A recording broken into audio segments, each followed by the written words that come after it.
Go. So today what we're going to do is we're going to be working on some division problems, and we're going to see what happens when you actually have a remainder. Okay? First things first, this is number, or it's not a number, I think it's on page 330, bottom left-hand corner.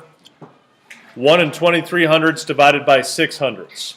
Okay, first off, we got to get this problem set up right. And we learned last week, those of you that were here, when we see a division problem written side by side like this, which one goes inside the garage? Which one is our dividend? Caden? The first one. The first one always goes inside the garage, which is called our dividend. That means the second one is our divisor, and it always goes outside the garage. So inside is what's being split up. Outside is how many groups we're splitting it into.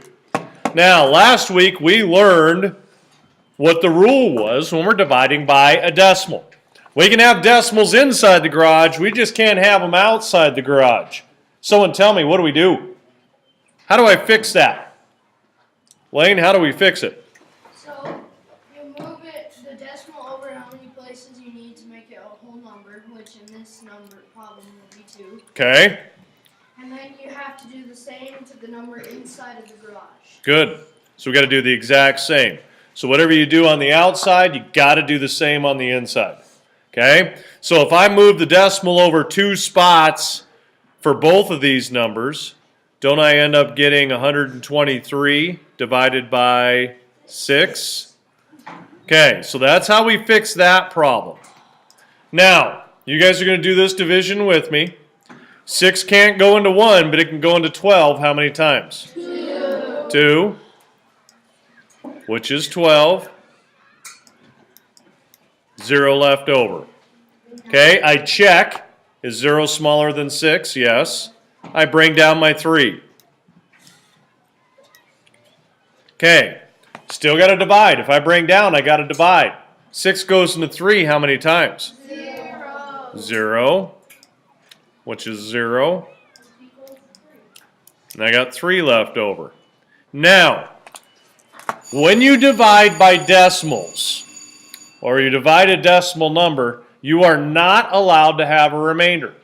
Because a decimal and a remainder are the same things. You can't have 2 separate remainders. Okay? So, here's how you fix it. Where is the decimal in 123? Yeah, it's right at the end. It's after the ones place, isn't it? It's actually right there. So you guys put that on yours too. Now, let me ask you this. What number is after 123 forever and ever and ever and ever? 0. Yeah, we have zeros.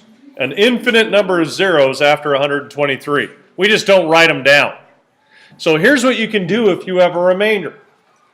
You can add a 0 to after 123 because there are tons of them there. And then we can bring it down. Okay, so now we have 30 divided by 6, and what would that be? 5. And 5 times 6 is 30. Now my remainder is 0. The decimal, where does it go in my answer? Straight up. Straight up. Okay, so 123 divided by 6, or 1 23/100 divided by 6/100 would equal 20 and a half. Yeah, 20 and 5/10. Okay? So 2 rules you got to remember now about dividing decimals. Number 1, your divisor can't have decimals. We got to move them. Number 2, you're not allowed to have a remainder. You got to add zeros and keep going until you have no remainder. Okay? All right, let's try another one. Let's look at this guy. 10 divided by 8/10.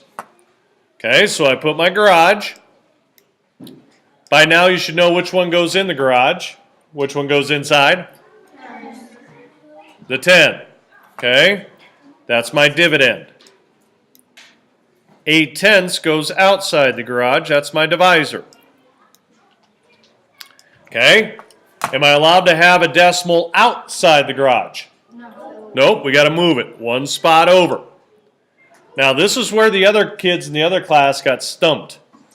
They're like, well, how can I move a decimal for 10 if it's not even there? It is there. Remember, it's always after the number, isn't it? So if I move this one over 1, I've got to move this one over 1. And what would go in here? 0. So technically my division problem now is not 10 divided by 8/10. My problem is 100 divided by 8. 8.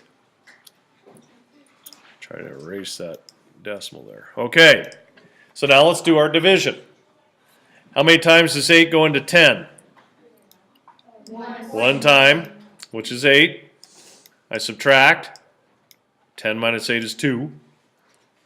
I bring down my 0. How many times does 8 go into 20? 2. 2 times, which is 16. I subtract, and 20 minus 16 is 4, or you can borrow if need to. Now, I've got nothing more to bring down, and I have a remainder. I can't have that. So I just taught you, what can you do? Okay, remember your decimal point is right here now, right? I can put a 0 after that and bring it down. 8 goes into 40 how many times? 5 times, which is 40. And now my remainder is 0. The decimal goes straight above. Now, a couple of warnings. The other class did this too. One of the first things I told you with dividing, you got to make sure it stays neat, ordered, organized, right? Keep everything straight. If not, you get your decimal in the wrong spot. Okay? Second thing is, and I've seen other kids do this, I want to back up and show you a big mistake. So you don't need to write or anything, just watch. I'm going to back up to here. Okay, remember when I had 4 left? Okay? People know, hey, I can add a 0 and I can bring it down. So watch what I'm going to do. This is what kids have done in the past.